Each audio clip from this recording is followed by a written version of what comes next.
Well,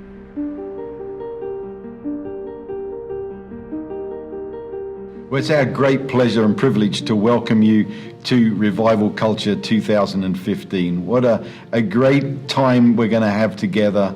We've been running this now since 2009, and we never cease to be amazed at the way in which churches and people's lives are transformed with this simple approach of developing understanding of these kingdom cultures. So what a privilege it is, Steve. Another year. Another year, Paul, and you and I, we love to work together and blend. I think we're getting better. I think so. We're blending our gifts, and we have the 12 cultures in this program, and every one of them we feel is the best one.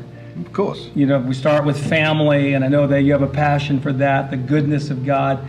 And then we get to the third month, joy and hope, which is the best, Paul. Yeah, but you cram two together, so you kind of, bound to be the best. You've got joy and hope in 1 month. You can't fail. And I just, I declare over you that it's going to be a year of breakthrough, personal breakthrough, ministry breakthrough, and that you'll never be the same again. And for me, I think it's really important for us to understand, even before we start the program, the power of culture. And that I would put it this way, that culture is to an apostolic move of God what the doctrinal statement has been historically to the denominational moves.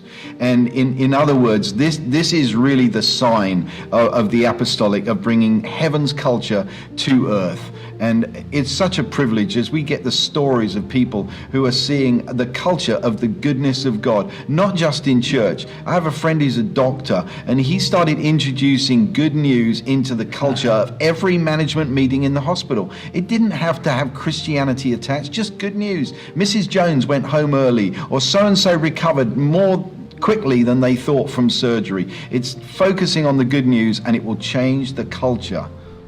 And it is going to be a great year, and we welcome you again, and our team's going to take good care of you and help you navigate the workbook, the video conference calls, the updates you get weekly.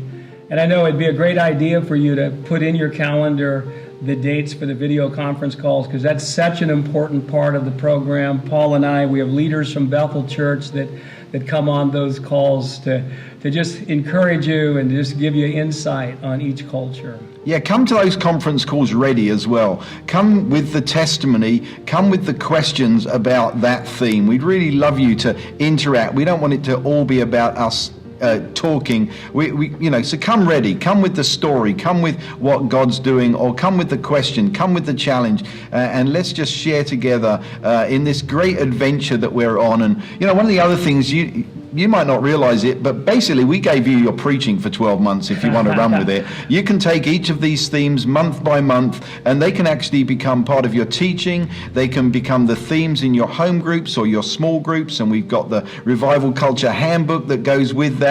So this is a great resource, not just for you to study, but for you to really use to impact your church, your ministry, your organization, your sphere of influence, your city. Imagine that, a city that was glistening with hope, as Steve would say, full of joy, knows the goodness of God.